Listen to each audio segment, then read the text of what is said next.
ini bisa memicu konflik horizontal antara umat beragama kalau ini dibiarkan terus-menerus. Nah, coba bisa dibayangkan sahabat-sahabat, bagaimana kalau presiden tahun 2024 yang terpilih di situ adalah orang-orang yang didukung oleh para kadrung. Pasti akan melakukan tindakan represif di mana-mana atas nama aturan. Nah, karena itu kemudian aturan ini yang mesti dibenahi cepat. Kami ini mau beribadah, Pak. Kami mau memuji Tuhan. Tolong Pak ya. Jangan Bapak nyembah sama saya. Jangan Bapak nyembah sama saya. Ibu tidak nyembah dengan saya. Ibu tak perlu nyembah. Saya bukan pastor Ibu. Tolong, Ibu. tolong. Kami bukan Ibu. Kami di warga negara Indonesia, Pak. Pemerintah hadir di sini, Kementerian Agama sebaiknya mengevaluasi peraturan 3 menteri karena ini terkait soal tempat ibadah ini pasti. Mereka dilarang kemungkinannya karena dianggap bahwa itu bukan gereja. Nah, pertanyaannya kemudian, kalau belum ada gereja di lokasi itu, lalu di mana masyarakat harus beribadah?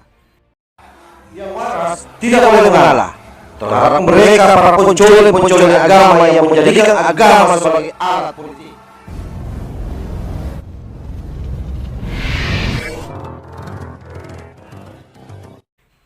Assalamualaikum warahmatullahi wabarakatuh. Om Swastiastu, Namo Buddhaya, salam kebajikan. Sahabat-sahabat Tolang 9 yang saya hormati dimanapun juga berada, beredar viral video di TikTok. Ada umat Nasrani yang lagi melakukan ibadah, lokasinya kalau tidak salah ini di Hilir Riau. Sementara mereka kumpul di bawah tenda melaksanakan ibadah, lalu kemudian Satpol PP datang untuk membubarkan mereka. Dan saya kira kejadian ini bukan kali ini saja terjadi, hanya mungkin kebetulan ini yang terblow up ke publik.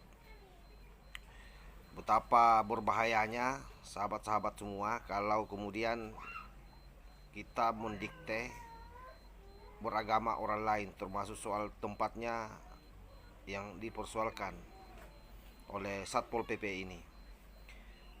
Nah, pertanyaan kritisnya adalah apakah yang disalahkan dalam peristiwa ini adalah Satpol PP atau bagaimana? Tentu Satpol PP ini hanya menjalankan perintah dari bupati. Oleh karena itu memang pemimpin itu sangat menentukan kebijakan suatu daerah. Ini efeknya ini kalau kadrung yang jadi bupati ini bahayanya. Jadi bisa dibayangkan nanti kalau presiden yang terpilih adalah orang-orang yang didukung oleh para kadrung. Bisa-bisa seluruh rumah ibadah di luar daripada kadrung, di luar daripada rumah ibadah kadrung akan tertutup. Ini bahayanya.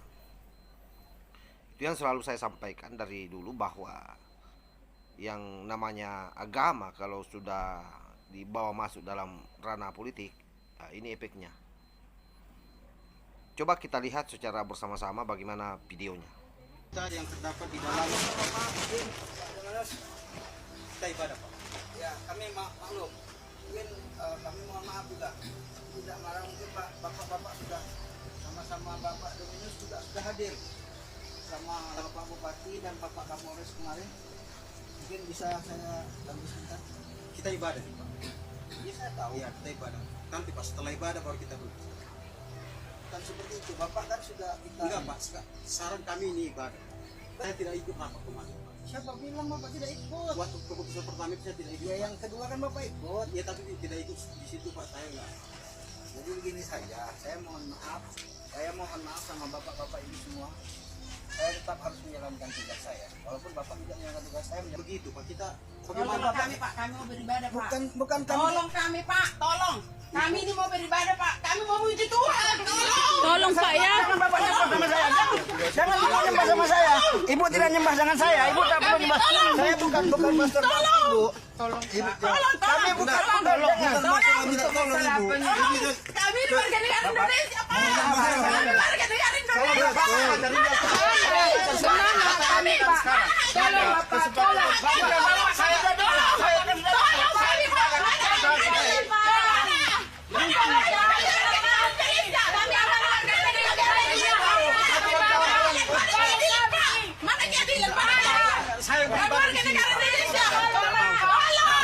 Viralkan semua ini. Viralkan semua ini. Ibu, kawan-kawan.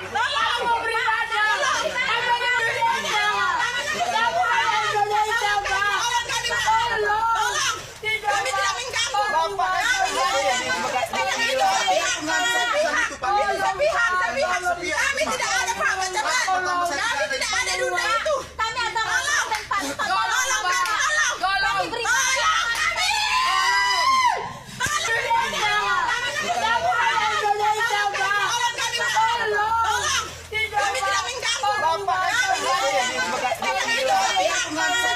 Tolong kami. Kami tidak mengganggu. Kami tidak ada Pak Macam-macam. Kami tidak ada dunia itu. Kami ada dan Pak. Tolong kami.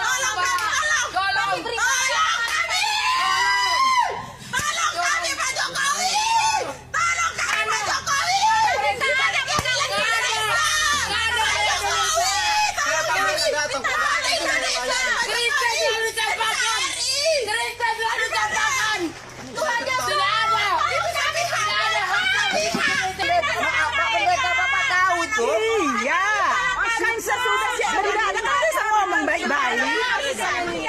Janganlah kayak gini, baru udah bacaan firman Tuhan kalian bikin ribut. Kalau sudah siap apa? Beribadah baru, ngomong bagus-bagus. Kami tidak melarang bahwa beribadah. Ya, Di tempatnya bikin ribut. ada kesepakatan Pak.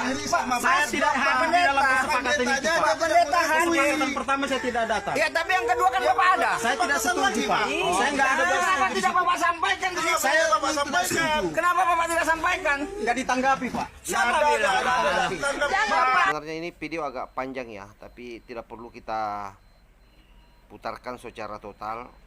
Yang pasti bahwa ini adalah perilaku barbar yang dilakukan atas nama negara, dan mestinya pemerintah hadir di sini, Kementerian Agama sebaiknya mengevaluasi peraturan 3 menteri karena ini terkait soal tempat ibadah ini pasti. Mereka dilarang kemungkinannya karena dianggap bahwa itu bukan gereja. Nah, pertanyaannya kemudian, kalau belum ada gereja di lokasi itu, lalu di mana masyarakat harus beribadah? Sementara dalam Undang-Undang Dasar Pasal 29 sangat jelas bahwa negara menjamin kebebasan beragama tiap-tiap warga negara berdasarkan keyakinannya, berdasarkan agamanya. Nah, pertanyaannya kemudian, pasal-pasal itu apakah berlaku atau tidak? Undang-undang itu berlaku atau tidak? Karena hampir setiap saat peristiwa-peristiwa seperti ini masih terjadi di Indonesia. Nah, inilah pekerjaan berat menjadi presiden di Indonesia, karena saya kira sekuat apapun juga presiden, so nasionalis apapun juga presiden, kalau kemudian daerah-daerah dipimpin oleh pemimpin yang berlatar belakang kadrung, ini jadinya ini. Saya curiga bupatinya ini kadrung ini kejadiannya di Riau, kampungnya Somad ini lagi. Riau kan, Abdul Somad itu kan Riau. Nah, ini bahayanya ini. Dan ini bisa memicu konflik horizontal antara umat beragama kalau ini dibiarkan terus-menerus. Nah, coba bisa dibayangkan sahabat-sahabat, bagaimana kalau presiden tahun 2024 yang terpilih di situ adalah orang-orang yang didukung oleh para kadrung. Pasti akan melakukan tindakan represif di mana-mana atas nama aturan. Nah, karena itu kemudian aturan ini yang mesti dibenahi cepat. Bagaimana pendirian rumah ibadah tidak menjadi momok bagi masyarakat yang minoritas di negara kita. Saya kira itu yang saya sampaikan. Wallahul muwaffiq ila aqwamit thariq. Wassalamualaikum warahmatullahi wabarakatuh. NKRI harga mati. Salam Nusantara.